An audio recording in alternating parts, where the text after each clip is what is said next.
जो राजा था, इतनी बड़ी प्रजा उसके साथ में थी, इतना बड़ा नगर उसके साथ में था, और वो साधु बन गया, तपस्वी बन गया।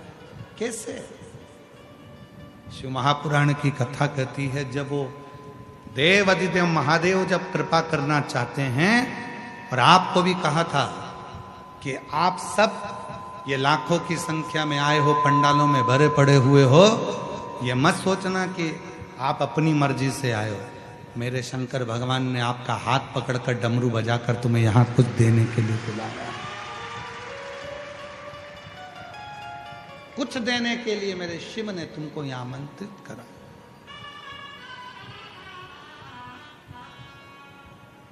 जब वो कृपा करता है तो कुछ ना कुछ ऐसी करुणा कर देता है जिससे आप उससे जुड़ जाएं। गुरु गोरखनाथ जी आए राजा भरतरी के वहां।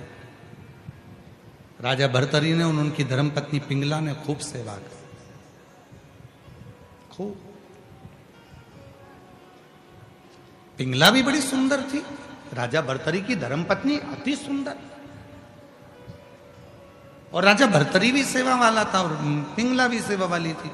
एक दिन गुरु गोरखनाथ जी ने विचार करा कि ये राजा है तो बड़ा अच्छा, शिव जी का बड़ा साधक भी है, महाकाल की पूजन भी करता है, शंकर जी की सेवा भी करता है, शिव जी पे एक लोटा जल भी चढ़ाता है, शंकर का अनुमोदन भी करता है, हर हर महादेव भी करता है, शिव की साधना भी करता है, कावड़ भी भरता है, शंकर की उपासना भी करता है। पर ये राजा राज्य के लायक नहीं, ये राजा तो स्वयं शिव के लायक है, भगवान शंकर की शरणागति के लायक। और महाराज, हर व्यक्ति के मन में एक बात रहती है, प्रत्येक व्यक्ति के अंदर एक बात होती है। हर व्यक्ति ये सोचता है, भगवान मेरे घर में इतने सारे लोग रहते हैं, पर मैं ही कथा में क्यों जाता हूँ, मैं ही शंकर जी के मंदिर क्यों जाता हूँ, मैं ही साधना क्यों करता हूँ, मैं ही आराधना क्यों करता हूँ। सारा परिवार दुकान संभालने में लगा है, सारा परिवार घर संभालने में लगा है, सारा परिवार, पूरा घर परिवार देखने में संभालने में परिवार लगा हुआ है, पर तुम भगवान शंकर की कथा में आकर बैठे हो, तुम भगवान शंकर की शरणागति में आकर बैठे हो, तुम भगवान शंकर का भजन कर रहे हो, तो ये जान लेना कि कहीं शिव की कृपा है, तुम्हारा और भगवान शंकर का कोई पुराना संबंध होगा, इसलिए शंकर जी तुम्हें पकड़कर कथा के पंडाल में लेकर जा रहे हैं, मंदिर तक लेकर जा रहे हैं, साधना में बिठा रहे। कोई पुराना संबंध, कोई पुराना संबंध तुम्हारा शिव से हो, कोई पुराना संबंध। और कोई पिछले जन्म के अच्छे कर्म मुझे बाबा तेरा साथ मिला, कोई पिछले जन्म के अच्छे कर्म मुझे बाबा तेरा साथ मिला। जहाँ सारी दुनिया झुकती है, जहाँ सारी दुनिया झुकती है, मुझे वो आली दरबार मिला, दरबार मिला। कोई पिछले जन्म के अच्छे कर्म मुझे बाबा तेरा साथ मिला। कोई पूर्व का कर्म होगा, कोई पूर्व का अच्छा कर्म होगा जो बाबा तुम्हें बुलाए। एक पत्र है, अच्छा है,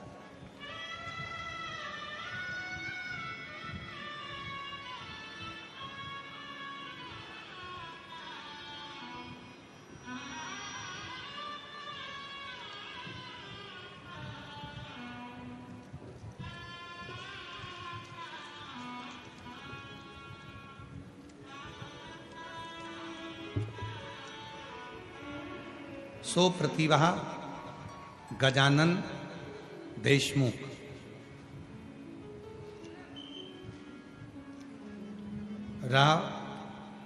रहने वाले बेलूरा, तहसील पातुर, जिला अकोला से आई हैं। कहीं बैठी हो तो हाथ हिला सकती हैं, अगर कहीं बैठी हो तो हाथ हिला सकती हैं। सो प्रतिभा गजानन देशमुख, बेलूरा, तहसील पातुर, जिला अकोला। मेरा मोबाइल नंबर ये है। 1 लोटा जल और सीहोर के रुद्राक्ष और मिट्टी का प्रभाव बताना चाहती हूं। गुरुदेव, 20 साल से मेरे घर औलाद नहीं थी। मेरी उम्र भी बहुत ज्यादा हो गई और मेरे घर में 20 साल तक औलाद नहीं। ऐसी कोई जगह नहीं जहां हम लोगों ने इलाज ना करवाया, दिखाया नहीं। डॉक्टर को दिखाया, सब इलाज करवाए, पर 20 साल तक औलाद का सुख नहीं है। तब परिवार वालों के कहने पर सीहोर गई, वहां का रुद्राक्ष लिया। सीहोर गई, वहां से रुद्राक्ष लाया और रुद्राक्ष का जल पीने लगी और मेरा गर्भ बाबा की कृपा से ठहर गया। 27/3/2025 को 20 साल के बाद 27/3/2025 को 20 साल के बाद पुत्र रत्न की प्राप्ति हुआ। ये शिव की कृपा। एक लाइन अच्छी लिखी है, पढ़ो जरा आप भी। जो दिल से मांगोगे वो दिल से देगा, जो दिल से मांगोगे वो दिल से देगा।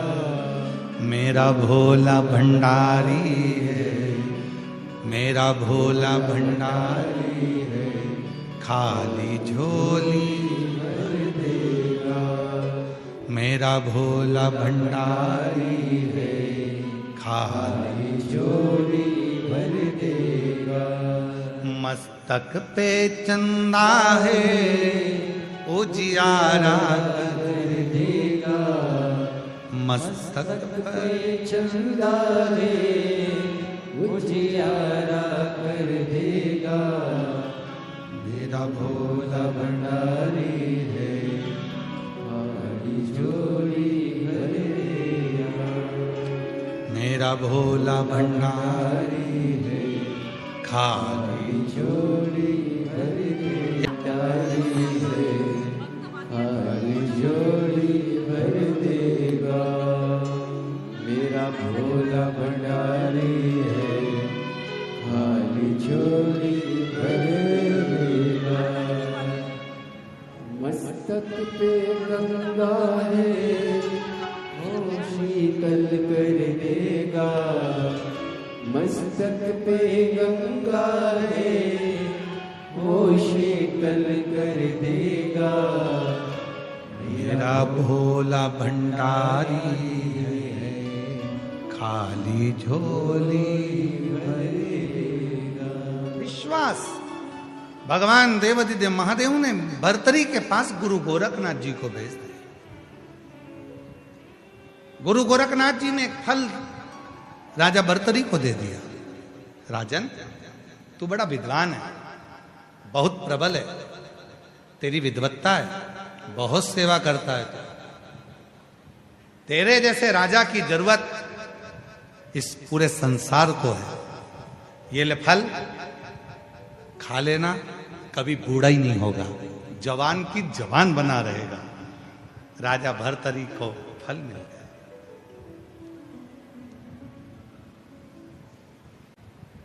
राजा भर्तरी को फल मिला। राजा भर्तरी फल लेकर गए। विचार करा कि मैं तो जवान हो जाऊंगा, पर मेरी पत्नी बड़ी सुंदर है, पिंगला, इससे मैं बहुत प्रेम करता हूं, इतना प्यार करता हूं कि इसके बिना 1 मिनट नहीं रह सकता। तो मैं फल खाऊं और जवान हो जाऊं और मेरी पत्नी बूढ़ी हो जाए। एक काम करता हूं कि ये फल मैं अपनी धर्म पत्नी पिंगला को दे देता हूं, वो जवान रहेगी, बूढ़ी नहीं होगी, तो मुझे भी अच्छा लगेगा। और फल लिया, उस फल को पिंगला को दे दिया। और फल पिंगला के पास में आया। पिंगला, ये वो फल है जिसको खा लो तो बूढ़े नहीं होते, जवान की जवान बनी रहेगी पिंगला। पिंगला ने फल लिया और विचार करा कि मैं जवान हो जाऊं और मैं जिससे प्यार करती हूं वो बूढ़ा हो जाए। पिंगला प्रेम करती थी राजा के दरवाजे के एक द्वारपाल से।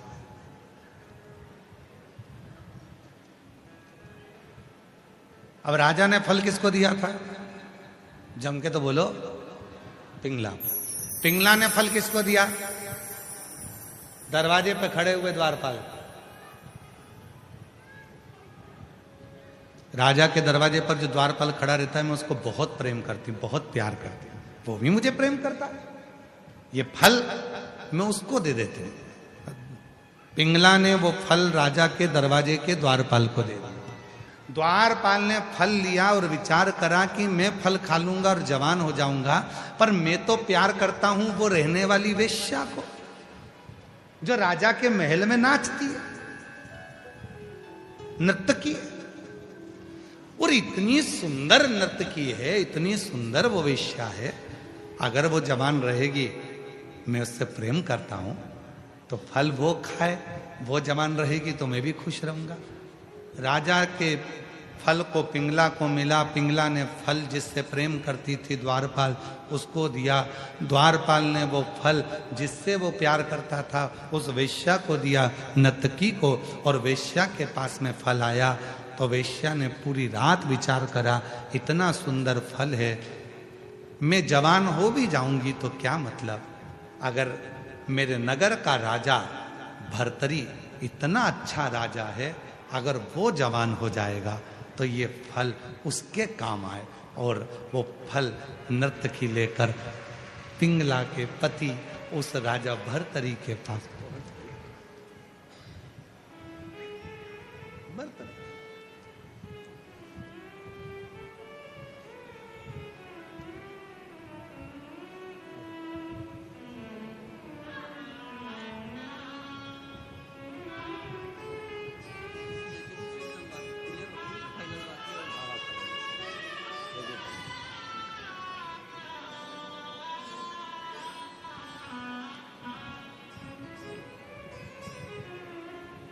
श्री शिवाय नमस्तुभ्यम। ऐसे और कथा सुनने के लिए चैनल को सब्सक्राइब करें एंड वीडियो को लाइक और शेयर करें। पिंगला को। पिंगला ने फल किसको दिया? दरवाजे के द्वारपाल को, क्योंकि वो उसको प्रेम करती। द्वारपाल किसको प्रेम करता था? नर्तकी वेश्या को। फल किसको गया? नर्तकी वेश्या के। नर्तकी वेश्या ने वो फल लिया और विचार करा कि मैं जवान हो भी जाऊंगी तो क्या फायदा, राज्य का राजा यदि अच्छा होगा, जवान होगा, तरुण होगा, तो राज्य भी अच्छा चलाएगा। फल लेकर वेश्या उस राजा के पास पहुंच गई। फल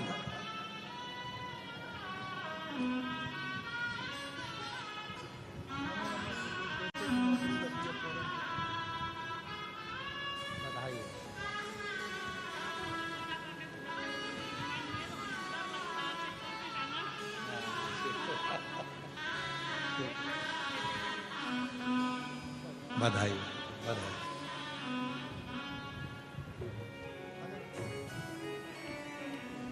फल वो नत्त की वेश्या लेकर पहुंच गई राजा भर्तरी के पास।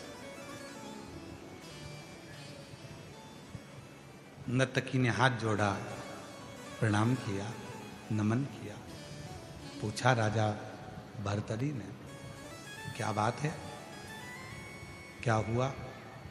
महाराज, मेरे पास में एक ऐसा फल है जिसको आप खाएंगे जवान हो जाएंगे, कभी जिंदगी में बूढ़े नहीं होंगे।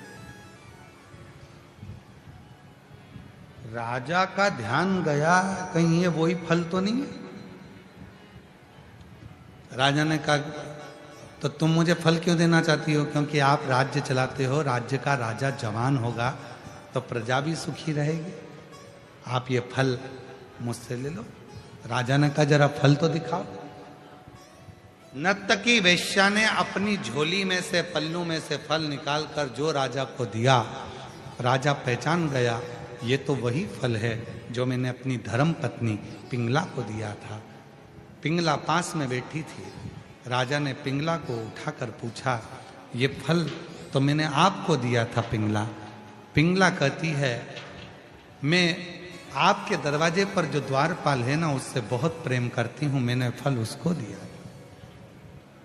द्वारपाल को बुलाया, जब पिंगला ने तुझे फल दिया था तो तूने क्यों नहीं खाया? पिंगला तुझे इतना प्रेम करती है, तू पिंगला को प्रेम करता है? द्वारपाल कहता नहीं, मैं पिंगला को प्रेम नहीं करता, मैं तो ये नर्तकी जो नाचती है ना वैश्या, इससे प्रेम करता था, इसलिए मैंने फल इसको दिया था। हाथ जोड़ लिए वैश्या के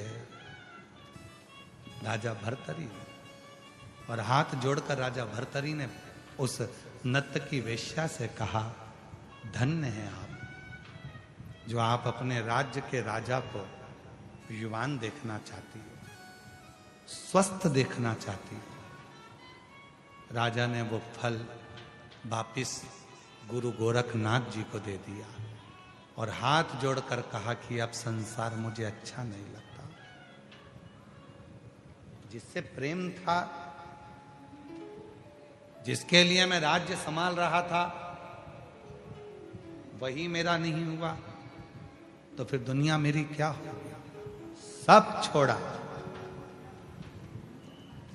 पूरा राज्य छोड़ दिया राजा भर्तरी ने, और अवंतिकापुरी में राजा भर्तरी एक गुफा में बैठकर तप करते रहे। जब आखिरी का समय राजा भर्तरी का आया, तब पहुंच गए अवंतिकापुरी से मायापुरी। मायापुरी की एक गुफा में बैठकर राजा भर्तरी तप करते थे और गंगा मैया उछाले लेती थी। राजा विक्रमादित्य को मालूम पड़ा कि मेरे भाई राजा भर्तरी एक गुफा में बैठकर तप करते हैं और उस गुफा से उतरकर गंगा का स्नान करने जाते हैं, तो उन्होंने उस गुफा से लेकर गंगा के तट तक सीढ़ियां बनवा दी, पौड़ियां बनवा दी। वो पौड़ियों का नाम था भर्तरी की पौड़ी, तो उसका नाम हो गया हरि की पौड़ी। और बाद में वो मायापुरी शिव के गुरु गोरखनाथ जी के वो भक्त भर्तरी के नाम से वो मायापुरी का नाम हरिद्वार हो गया। भर्तरी हरि हरि हरि पीछे का जो शब्द था वो मायापुरी से जुड़ गया। वो माया दुनिया के लोगों को लगता है कि हम शिव जी को जल चढ़ाते हैं तो शंकर का स्मरण होता, ना ना ना।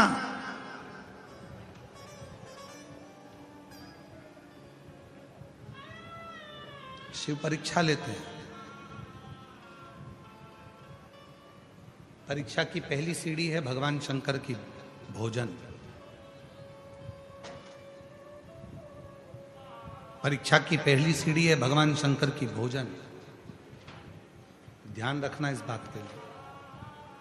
कहने वालों ने ऐसे नहीं कह दिया कि भूखे को भोजन और प्यासे को पानी और जय बाबा बर्फानी। रुद्राक्ष महोत्सव सीहोर में होता है। दूर दूर से लोग आते हैं। लोग कोई चाय पिलाता है, कोई भंडारा चलाता है, कोई पोहा बांटता है, कोई आइसक्रीम बांटता है, कोई पानी बांटता है। अभी भुसावल में कथा चल रही है। मां ताप्ती के तट पर भुसावल की पवित्र भूमि पर ये पवित्र कथा महाराष्ट्र की पवित्र धरा पर चल रही है। आज कथा का दूसरा दिवस है।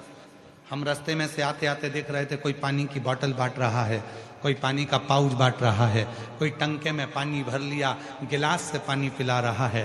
उनको देखकर हमें लग रहा था शंकर भगवान की कथा बार बार कहती है कि शिव जी से स्वयं मां जगत जननी माता सती ने, स्वयं माता सती ने भगवान शंकर से प्रश्न किया था, भोले बाबा आप जब संसार के लोगों से प्रेम करते हो, संसार के लोगों से स्नेह करते हो, जब संसार के लोगों को आप देना प्रारंभ करते हो, उससे पहले आप संसार के लोगों की परीक्षा लेते हो?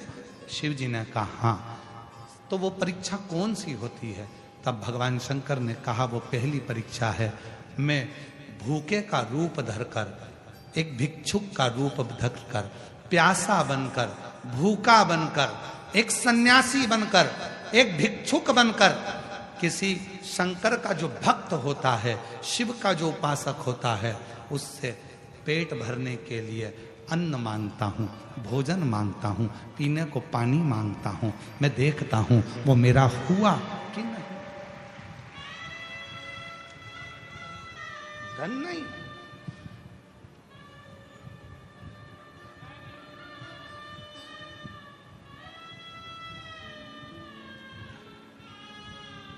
श्रेष्ठ सन्यासी, सच्चा संत, सच्चा सन्यासी, सच्चा साधक, सच्चा शंकर का उपासक आपके दरवाजे पर अगर भिक्षा मांगने के लिए आएगा तो धन नहीं मांगेगा कटोरे में, धन लेगा ही नहीं। वो मांगेगा तो कहेगा कुछ भोजन हो तो दीजिए, भूख लगी है, थोड़ा सा पानी पिला दीजिए, प्यास लगी, प्यास कुछ हो तो दीजिए, बहुत भूख लगी, बहुत। मेरी जीजियों, मेरे जीजाओं, मेरी बेटियों, बेटाओं, मेरे बुजुर्ग माँ बाप, याद रखना, आप यहां पर कोई टॉफी लेकर आते हो, 10 लोग 20 लोगों को टॉफी देते हो, किसी को बिस्कुट खिलाते हो, किसी को पानी पिलाते हो, घर से पानी की बोतल लेकर आते हो, एक पड़ोसी को दे देते हो, थोड़ा थोड़ा पी लो साहब, पानी लाया। घर से मिर्ची का ठेसा रोटी बना कर ले आते हो, 2 रोटी पास वाले को पकड़ा देते हो, खाओ साहब, मुंह झूठा करो। ये दुनिया के लोगों को सरल लगेगा कि सीहोर वाले महाराज की कथा में क्या होता है। लोग भोजन बांटते हैं, लोग पानी बांटते हैं, लोग टॉफी बांटते हैं, लोग बिस्कुट बांटते हैं। पर यदि शिव महापुराण की विद्येश्वर संहिता को, गीता प्रेस गोरखपुर की शिव पुराण लेकर आओ, उसकी विद्येश्वर संहिता पढ़ो, उसकी उमा संहिता पढ़ो, उसकी कुमार खंड पढ़ो, उसमें एक एक शब्द में आपको मिलेगा कि शंकर भगवान, जब शिव महापुराण की कथा चलती है, 7 दिन तक मेरा शंकर ना जाने किस रूप में तुम्हारा अन्न जल ग्रहण करता है और तुम्हारे भंडार भरना प्रारंभ कर देता है। ना जाने किस रूप में आता है। भूख लगी है, वो पैसा नहीं मांगेगा, वो तुमसे धन नहीं लेगा, वो पैसा चाहिए ही नहीं उसको। पानी पिला दीजिए, भूख लगी है, कुछ है क्या तुम्हारे पास में, कुछ खिला दीजिए।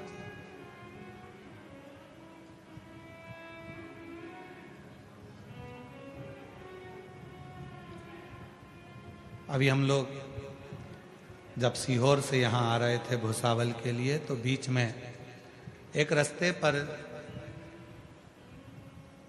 हम तो विश्राम कर रहे थे। विश्राम करते करते ऐसा कोई भाव आया कि कोई बहुत प्यासा लग रहा है, बहुत प्यासा।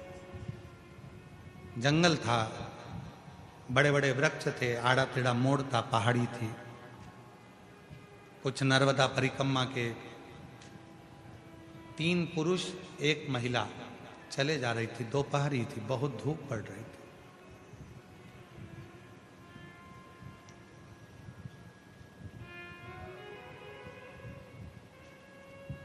हमने सुनील से कहा कि गाड़ी को थोड़ा सा कहीं साइड लगाओ, ऐसा लग रहा है कि कोई यहाँ पर प्यासा है, किसी को भूख लग रही है या प्यास लग रही है। रोका,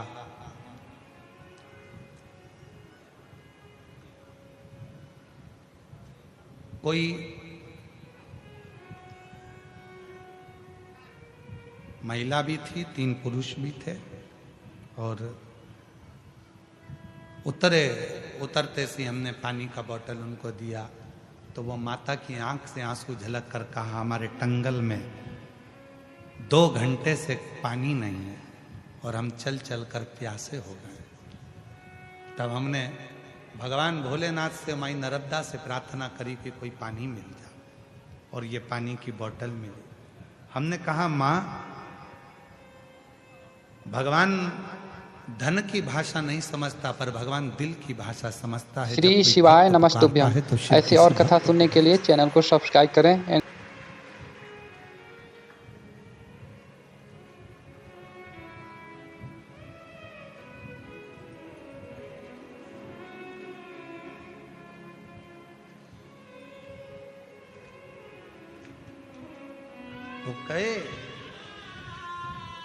जब कोई नहीं आता भोलानाथ आता है, जब कोई नहीं आता भोलानाथ आता है, मेरे दुख के दिनों में वो बड़ा काम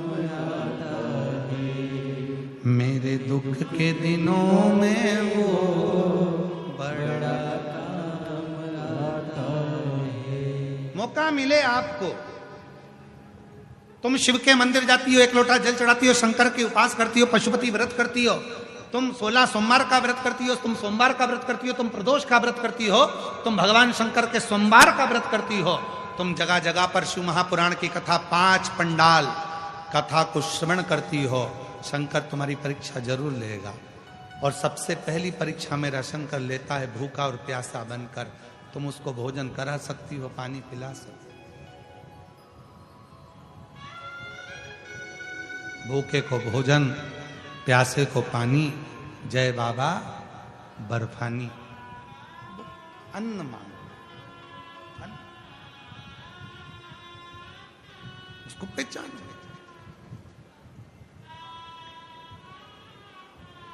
शिव अपने भक्त को अपनी ओर खींचता, अपने भक्त।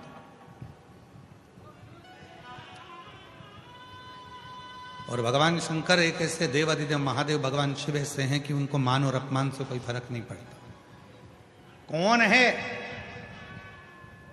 इंद्रदेव ने भगवान शंकर का अपमान करा, चंद्रदेव ने भगवान शंकर का अपमान करा, भगवान ब्रह्मा जी ने शंकर भगवान का अपमान करा। कितने देवताओं की लिस्ट है जिन्होंने अपमान करा, पर शंकर जी उस अपमान से कभी मन में क्षुब्धता नहीं लाए। तो भी कितना भी अपमान करा तो भी शंकर देवों के भी देव महादेव कहलाते रहे। वो छोटे नहीं हो, किसी के मान से या अपमान से कोई ऊंचा नीचा नहीं हो जाता।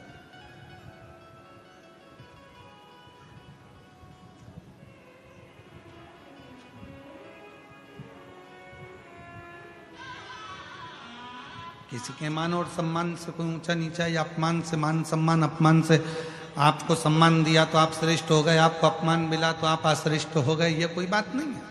किसी ने आपको गाली दी और आपको अंदर से भीतर से लग गई, वो गाली चुभ गई, ये श्रेष्ठता नहीं है। ठीक है, आप शिव से संबंध जोड़ो, भगवान शंकर से संबंध। आपको मालूम है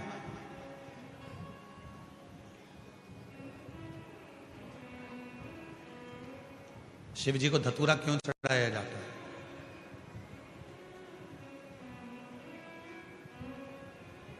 क्यों भगवान शंकर को धतूरा समर्पित किया जाता है? एक धतूरा, और उस धतूरे की भी लीला अलग अलग है। जैसे दवाई,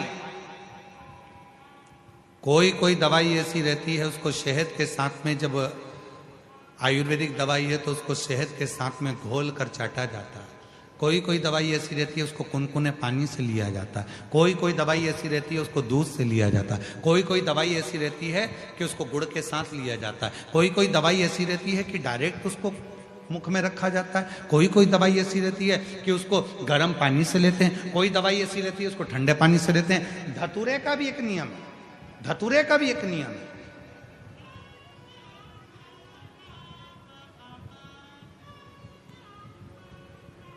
जब किसी के जीवन में गठिया जैसी बीमारी हो जाती है और लगता है कि गठिया बाय हो गए, उसका भी एक पत्र आया है। देखो कहीं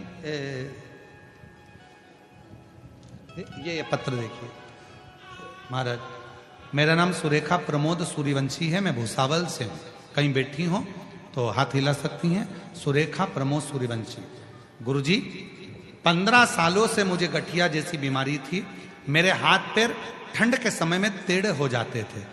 15 साल से ऐसा कोई डॉक्टर नहीं जिसका मैंने इलाज नहीं करवाया। सारे इलाज करा के थक गई, पर मेरा पांव और हाथ दोनों टेढ़ा हो जाता था। कहीं बैठी हैं क्या? आप ही हैं? आ जाओ, आ जाइए, आ जाओ। 15 साल से बीमारी थी, सारे डॉक्टरों का इलाज करा के थक गई। ठंड के दिनों में मेरे हाथ पीछे मुड़ जाते थे, पांव से मैं चल नहीं सकती थी, घर में पड़ी रहती थी। गुरुदेव, किसी के कहने पर तब मैंने शिव पर भरोसा कर शंकर भगवान पर आपके कहने पर धतूरा चढ़ाना प्रारंभ करा। और आपने कहा था धतूरे को फोड़कर उसमें थोड़ा सा बेलपत्र लगाकर शिव को जब समर्पित करोगी और तब बाबा देवाधिदेव महादेव की कृपा होकर तुम्हारा गठिया समाप्त हो जाएगा। और आज बाबा की कृपा से मैं गठिया के रोग से मुक्त हो गई और मेरा पूरा शरीर आज ठीक। औषधि वही है, कोई औषधि शहद से खाई जाती है, कोई पानी से खाई जाती है, कोई किसी से। अर्थात शिव महापुराण की कथा कहती है कि धतूरे को चढ़ाने का भी एक तरीका होता है।